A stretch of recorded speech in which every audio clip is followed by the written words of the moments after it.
All right, today we are going to be exploring continental drift theory.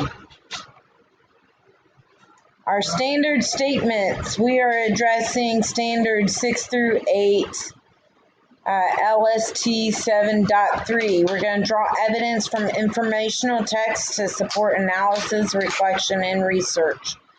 7.ESS.1, we're going to identify and investigate properties of minerals, identify and classify a variety of rocks based on physical characteristics from their origin, and explain how they are related to using the rock cycle. 7.ESS.2, we're going to construct a model or a scale drawing digitally or on paper based on evidence from the rock strata and fossil records for how the geologic timescale is used to organize Earth's 4.6 billion year old history.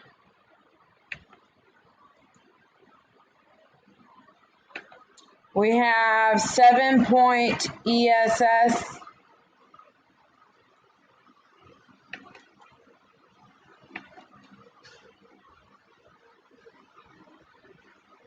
Using simulations or demonstrations, explain continental drift theory and how the lithospheric tectonic plates have been and still are in constant motion, resulting in the creation of landforms on the Earth's surface over time. 7.ESS.4 construct an explanation based on evidence found in and around Indiana for how large-scale physical processes such as the karst topography and glaciation have formed and shaped the land. 7.ESS.5 construct a model, diagram, or scale drawing the interior layers of the Earth. Identify and compare the compositional chemical layers to the mechanical, which is the physical layers of the Earth's interior, including magnetic properties.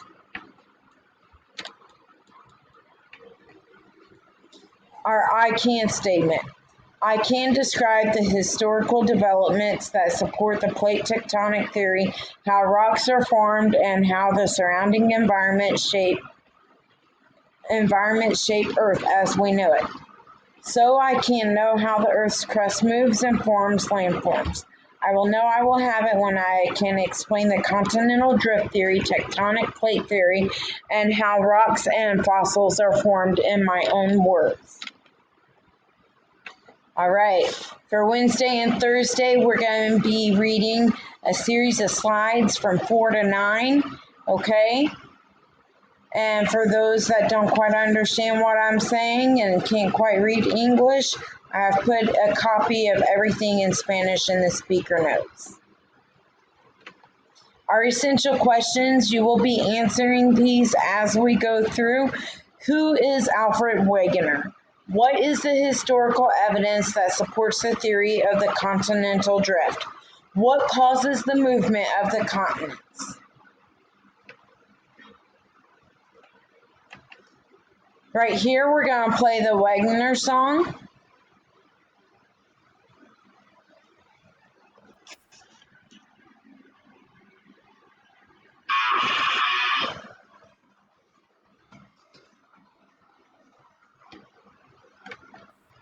Attached to a single.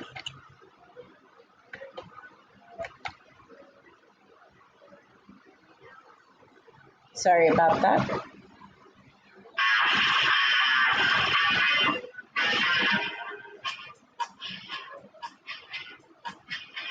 the year of 1910, there was a scientist whose name was Alfred Wegener. He noticed that the continents looked just like pieces of broken puzzle. By 1915, he called it continental drift and caused a rift. With this fellow scientist who sang, you are crazy,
All right, so that's Alfred Wegener. Let's go a little more into detail on exactly who Alfred Wegener was.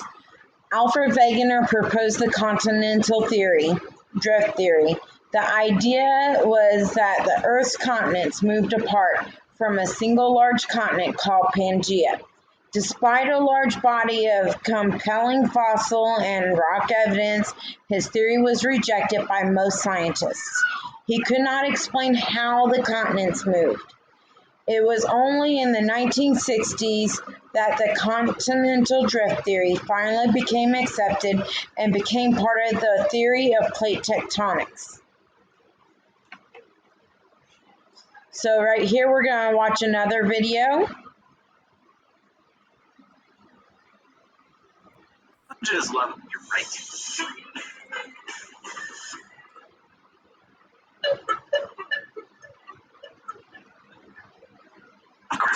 It's just a side. I just have to pretend like we are expected the whole side.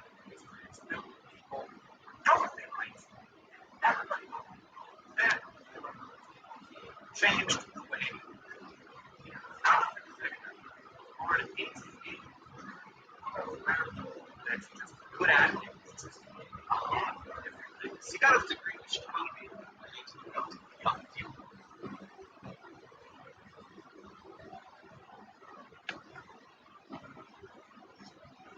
My fault. Just love, you're right. Alfred Wegener was born in 1880. Tried air currency, went on expeditions to Greenland, studied polar weather conditions, probably bad enough for the winters in the ice forms. He also made the longest crossing of Greenland's ice cap on foot toward the wind. Why he got totally obsessed. He couldn't help but be obsessed. The pattern almost like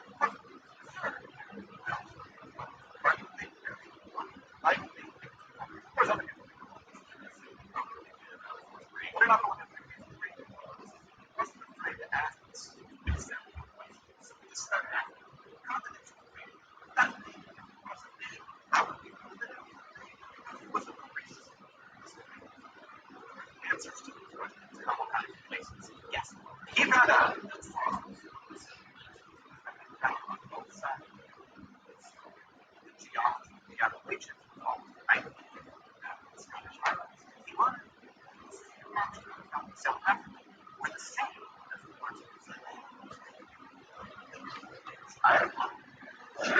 Finally, in 1914, while laid up in a military hospital in World War I, he pieced together his theory that all of the land masses on Earth used to be part of a single continent called the continents.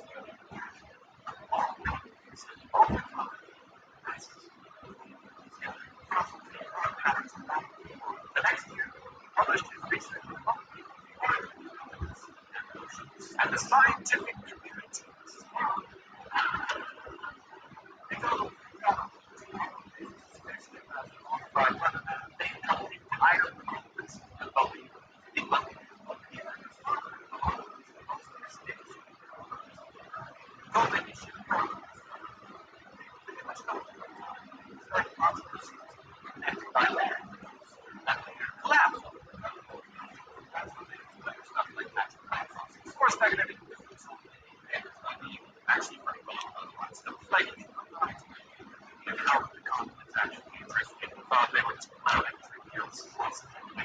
He also suggested that the city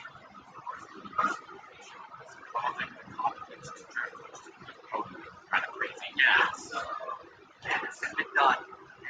Everybody in Germany wanted to no one was hiring the only job he could get was as a meteorology professor in Austria. And that is where he was in 1930, where he decided he wanted to do that.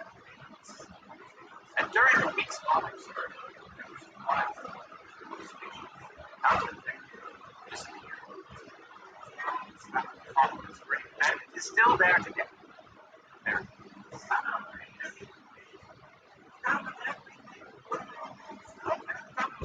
We're just starting to understand what the floor of the ocean actually looked like. Decades later, that research showed that there were giant rivers out there.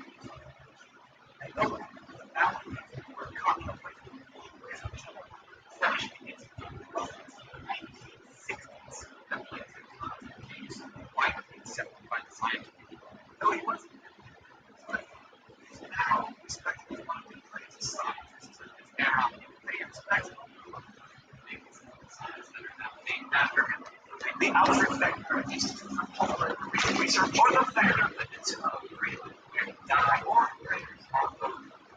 Some things can be such subscribe to All right, so we have a couple questions that are based off of this video right here. So if you're not quite sure what your answer should be, make sure you refer back to the video and replay it, okay? I don't think that Google Docs or Google Slides will allow you to play the video in your format, so you will have to replay this particular YouTube video and to get your answers, okay? What two continents did Alfred Wegener first look at and wonder if they fit together like puzzle pieces? Was it Europe and North America? Was it Europe and South America? Was it Africa and South America? Was it Australia and Africa? This is where you're going to put your answer. We often refer to the supercontinents as Pangea, but what term did Alfred Wegener use? When he first figured all this out, what was the name that he gave? It's listed in this video. You might have to replay it and type it down. What decade was the Continental Drift theory finally accepted by scientific communities because of the discovery of plate tectonics? What year was it? Was it in the 1930s, 1940s, 1950s, 1960s, or 1970s? Refer back to the video to answer your questions.